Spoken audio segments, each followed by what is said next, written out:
Les élections municipales 2020 sont sur Polynésie la première.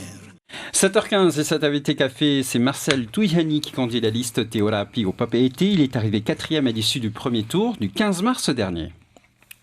4e, effectivement, avec 11,25% des suffrages exprimés. Marcel Touihani, bonjour. Oui, bonjour.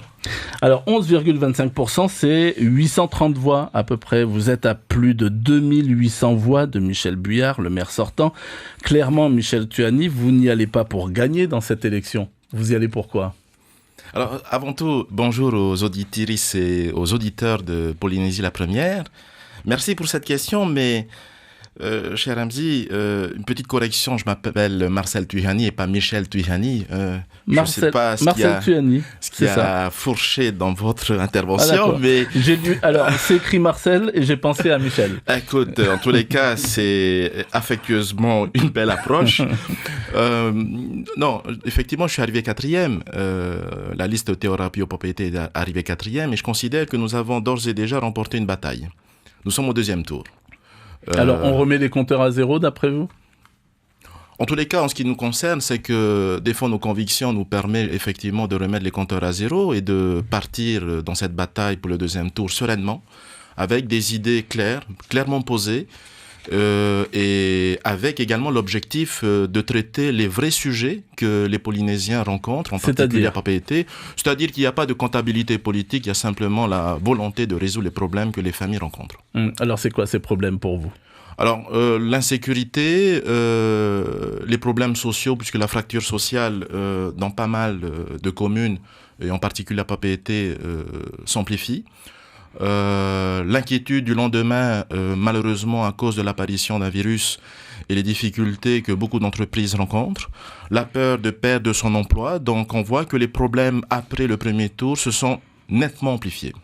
Alors l'insécurité, les problèmes sociaux, vous proposez quoi comme début de solution ?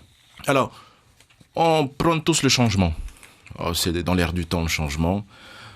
Le changement est avant tout dans notre esprit au sein des mentalités. C'est pas les personnes qui vont apporter le réel changement.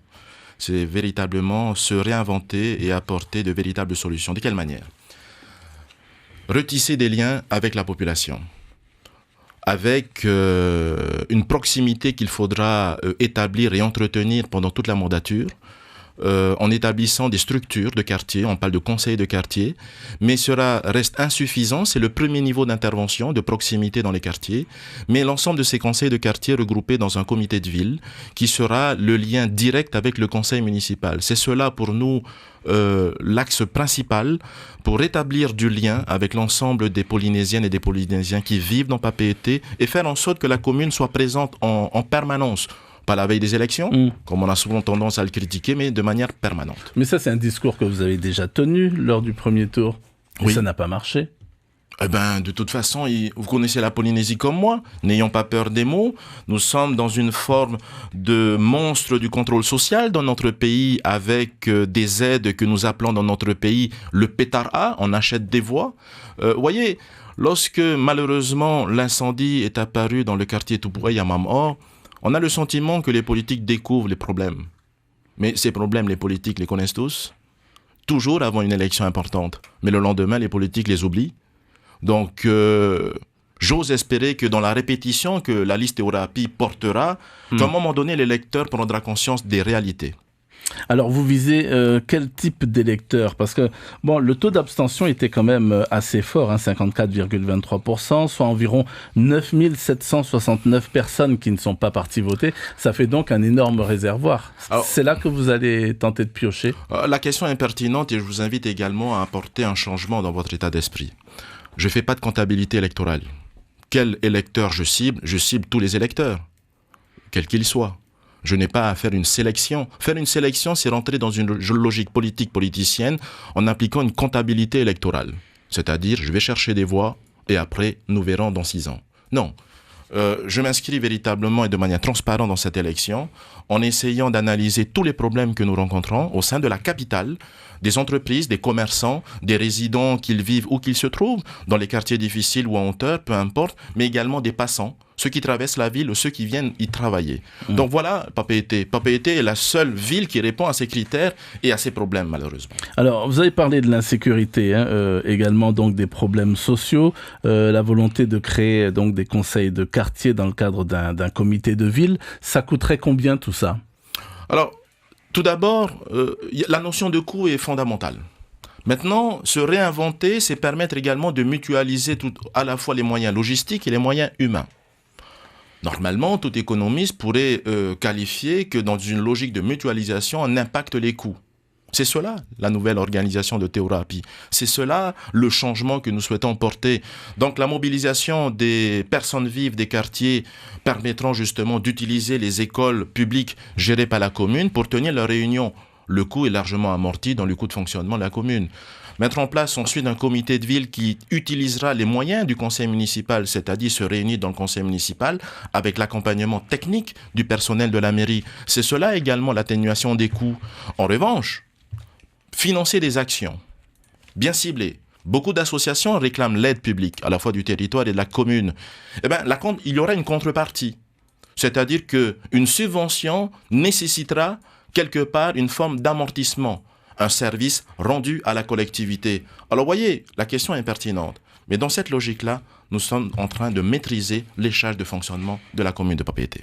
Marcel Tuani, vous n'avez jamais songé faire alliance en vue du second tour? Alors là aussi, c'est les pratiques habituelles de la Polynésie depuis certainement 40 ans. Qu'est-ce que ça a apporté dans notre pays? Ça a apporté la division. Aujourd'hui, notre peuple est divisé. Et cette logique d'alliance politique répond à une contrainte de comptabilité politique. Vous l'avez dit notamment sur la situation de Papara, 1 + 1, ça fait 2. Politique, il faut être prudent. Alors, pourquoi est-ce que les alliances pour moi sont contre nature aujourd'hui? Parce que je constate que ces opérations d'alliance ne répondent pas à la vraie problématique des Polynésiennes et des Polynésiens. C'est tout simplement, et on l'entend aujourd'hui, il faut mettre un maire dehors. C'est pas ça la politique. On vous a approché ou pas? Oui. Tout à fait. Qui? Alors, je suis dans la transparence. Pendant la période de confinement, le maire de Fa'a, Oscar Temaru, nous a réunis. Chantal, Tohiti et moi-même. Nous nous sommes rencontrés dans cet état d'esprit de créer une union. Je discute avec tous les hommes politiques. Je n'ai pas de souci avec cela. Ce qui compte pour moi, c'est l'état d'esprit. Vers quoi on se dirige? J'ai répondu favorablement à l'union, mais avec une seule condition: de tirer les leçons de nos erreurs, afin de ne pas les reproduire à nouveau. Nous avons une responsabilité essentielle vis-à-vis de la population et nous devons rendre des comptes. Malheureusement, les partenaires qui étaient là n'étaient pas partagés par rapport à ma vision des choses. C'est-à-dire, ça a coincé à quel niveau surtout, principalement? Ça a coincé, une personne se voyait simplement maire, sans avoir la nécessité de regarder véritablement les problèmes que nous rencontrons. Une autre personne que je ne citerai pas n'avait, à mon sens, pas compris quel était son engagement politique. Nous nous sommes quittés de cette manière. Je me suis renseigné par la suite si la démarche était maintenue. Tout était rangé dans un placard, dans un tiroir, comme nous avons l'habitude de faire pour des bons sujets. En tous les cas, vous n'êtes pas complètement réfractaire, opposé aux alliances? Du tout, à la seule condition que ça sert véritablement l'intérêt de la Polynésie française et de ses habitants. C'était votre première tentative à la mairie, donc en tant que candidat, donc pour obtenir donc le fauteuil de maire de Papeete. C'est une expérience, si jamais, on peut tout imaginer, si jamais vous n'êtes pas élu maire dimanche soir, vous recommencerez, vous retenterez l'expérience? Alors, c'est ma deuxième expérience dans une élection communale. Mais ici, à Papeete? À Papeete, c'est la première. La première était à Paia il y a 6 ans de cela et aujourd'hui à Papeete. Et je constate effectivement que ces deux élections sont totalement différentes. Papeete est une ville particulière, une élection particulière. Je considère même que mon engagement dans cette élection est beaucoup plus difficile, beaucoup plus complexe que celle que j'avais aux élections territoriales. Pourquoi? Parce que Papeete certainement cristallise tous les problèmes de la Polynésie française. Certainement. Et on le voit au quotidien. Beaucoup de gens se plaignent de la capitale. Malheureusement, sans parfois peut-être bien connaître son mode de fonctionnement. On voit qu'aujourd'hui, les gens manifestent sur une pelouse qui ne pousse pas sur le front de mer. Et on accuse des autorités. Ce matin, je constate que le bassin de Paof-Hey est vide d'eau et que les poissons sembleraient être complètement abandonnés à leur sort. Papeete, encore une fois, est une capitale avec des problèmes que seule cette commune rencontre au quotidien. La population triple du lundi au vendredi. Le week-end en soirée, ça devient un peu tendu, voire même très difficile. Donc, vous voyez, je m'inscris dans cette élection avec beaucoup de sérieux et en essayant d'apporter de véritables solutions et pas simplement exploiter les électeurs en leur faisant croire à des jours meilleurs. Alors, pour apporter des solutions, moi j'aimerais avoir votre avis par exemple sur la situation des SDF. Qu'est-ce que vous feriez si vous étiez élu maire ? Alors, la situation des SDF, qu'est-ce que je ferais ?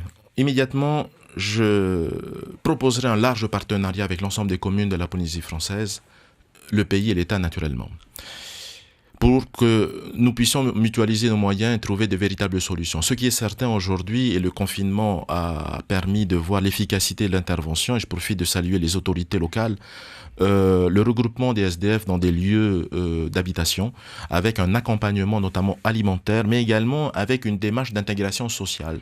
J'ai noté qu'il y avait des opérations de FAPU, par exemple, pour aider les familles à se prendre en main, et également à retrouver de la dignité. Première action serait bien évidemment de les regrouper dans des zones d'habitation d'urgence, de permettre également de leur donner un repas une fois par jour, mais surtout de les accompagner au cas par cas pour pouvoir les réinsérer dans leur lieu d'habitation, dans leur famille, raison pour laquelle le partenariat avec l'ensemble des communes est indispensable. Encore une chose, alors par rapport, je vous apprendrai pas qu'il y a beaucoup d'embouteillages le matin donc pour entrer dans Papeete, qu'est-ce que vous proposeriez pour décongestionner tout ça ?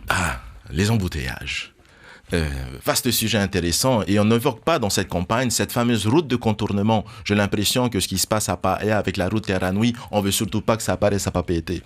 Alors, il faut faire des parkings, naturellement, à la fois à l'intérieur de la ville, au centre-ville, pour permettre aux commerçants de pouvoir profiter des passages des clients, mais également aux entrées Est et Ouest.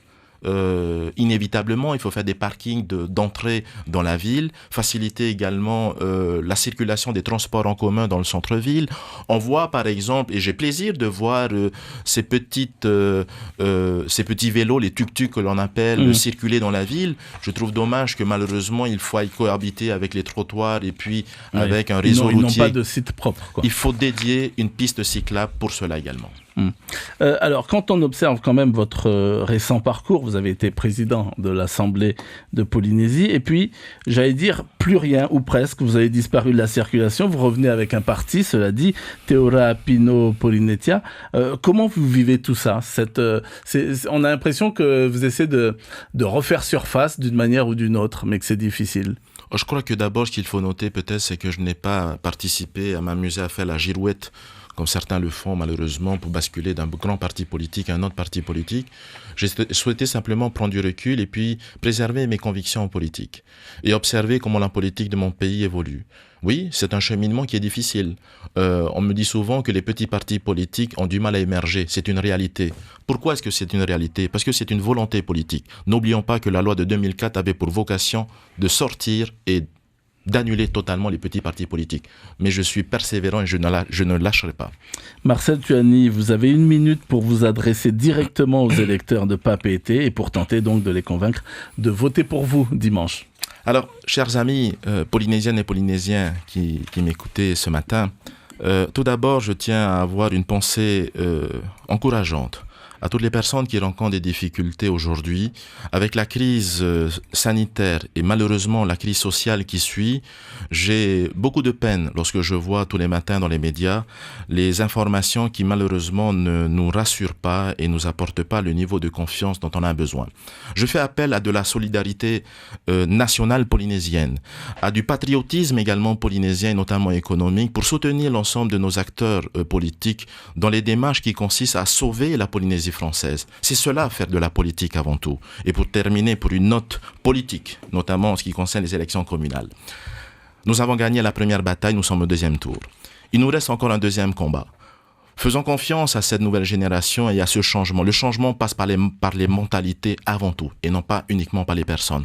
Rendons-nous le 28 juin prochain à l'élection pour le deuxième tour de Papeete et restons en confiance, restons unis, protégeons notre pays et à bientôt. Merci beaucoup Marcel Tuani d'avoir accepté notre invitation. On relèvera notamment que vous souhaitez, si vous êtes élu, donc créer des conseils de quartier dans le cadre d'un comité de ville. Et puis demain, nous recevrons notre 4e et dernier candidat en la personne de Tawiti Nena qui avait fini 2e au soir du premier tour avec 19,90% des suffrages. Et puis je vous rappelle donc le débat télévisé ce soir à partir de 19h30 entre les 4 candidats à la mairie de Papeete, débat en français animé par Lucille Guichet et en tahitien par Vito Tapao.